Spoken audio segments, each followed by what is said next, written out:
Hey guys, how you doing? Um, I just want to kind of get through this pretty fast because it's getting dark out and I kind of just want you guys to get the info and get some knowledge. So the comic book that I read this month is called This One Summer. Here it is. You've probably seen me with it in class.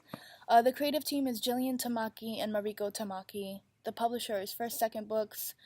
The length is 319 pages approximately. There's like one left over uh, not really utilized correctly. It's definitely a graphic novel, um,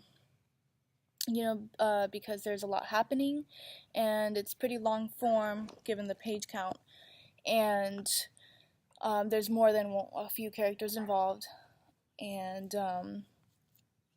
so I'm just gonna go ahead and talk about it. I at first I thought that there wasn't any acts.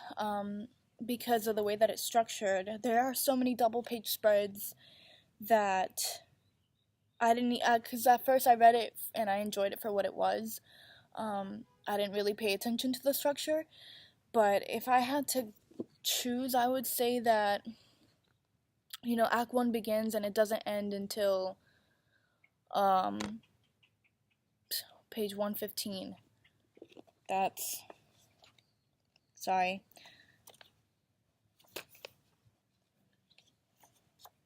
Yeah, page 115, 116 is the beginning of Act 2, so it ends on 115. And the inciting incident doesn't happen until page 101, which is right here. And I'll tell you why. I don't know if you can see this last picture here where he says, I give up. But the protagonist's name is Rose. And so this is her story, but she doesn't really want a goal. She doesn't have a clear goal. It's just kind of like she's going through all of these things. And that's why I thought it was kind of like a coming of age / dramatic tween kind of experience. So her parents are fighting and that affects her, and then that's kind of what brings out the conflict within her. So she went to this place called Owago Beach to hang out, for like a family vacation, and she's got a friend there named Wendy. And so because of her parents fighting, her attitude changes and she gets a little nasty, a little fierce with Wendy. And I think it's also because Wendy has changed a lot since the last time that they were together, and she's become a little bit more irritating than normal. So I kind of have written down some of like the major events, and I'll just talk about those because it's too much to dive into everything that happens in this book. So I'll give you the major stuff. Okay, so the inciting incident is on page 101 out of 319 pages. That's where it is. And then the beginning of Act 2 is on page 116, which is here. You can see that. The artwork on page 142 completely changes, which kind of threw me off. I don't know if that's something that would bother you, but it kind of bothered me because it's like it looks like somebody completely different did the artwork for that. I'll show you what that is in a second. I said 142. Yeah, so like the normal way that she looks is like this, right? But here it looks completely different, and I'm not sure why that happened. Anyways, on page 16 I said that is the beginning of Act 2, and that's when she starts getting nasty, right? So her friend Wendy starts saying just kidding a lot, and apparently it like really bugs her.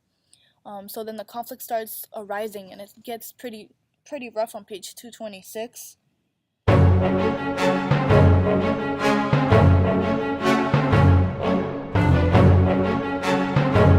So on 226, yeah, her mom, Rose, and her mom's name is Alice. They start fighting. They're arguing because her mom's in a depressed mood the entire time they're on vacation, and it's really bringing everybody down. And so it makes Rose really upset. I'll show you the artwork here.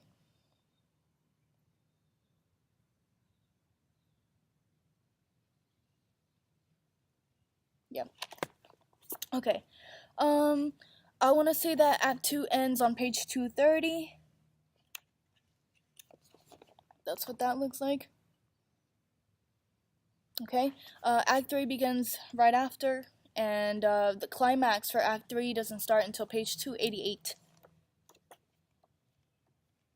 Sorry, I'm running low on time. I'm about to hit 5 minutes.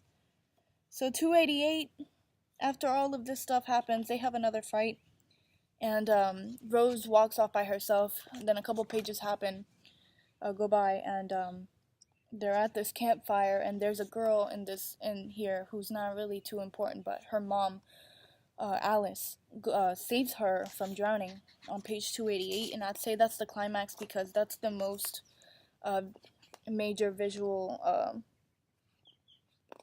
that it can get. So it starts there, and then you see Rose calling for her mom, and then that's the girl that's drowning. But because that's near the end, and because I'm following what I believe to be the structure, that's where I think that Act 3 is. The major visuals I already showed you, which is on page 290. That's what you just saw. Also, before we got to, I read this book pretty early on, and before we talked about how double page spreads or splash pages should be used, I didn't think anything of it, but there are a lot of double page spreads. There are about 2 splash pages back to back, odd and even pages. Yeah, like these people, I think we talked about it a little bit in class, that they are indies. They did it by themselves, so they can do whatever they want, I guess. Yeah, so I wouldn't necessarily recommend this to anybody. I mean, if you want to read it, it's a nice little thing to pass time, I guess. I read this pretty early in the month, and there's no clear there's no clear goal for the protagonist. Everything is just kind of happening to her, and she's kind of just reacting to it. And I did the best I could with trying to figure out where the format is. It's really it's really indie. That's all I can say about it.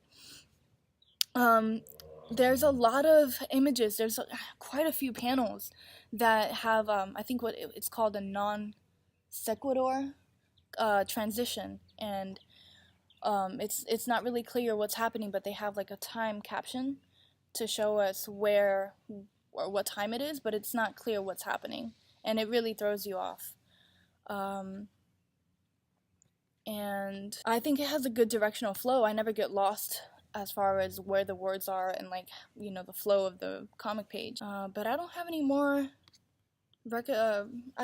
observations. That's pretty much it. I covered it. It's 8 minutes. I'm sorry. So yeah, that's it. Thanks.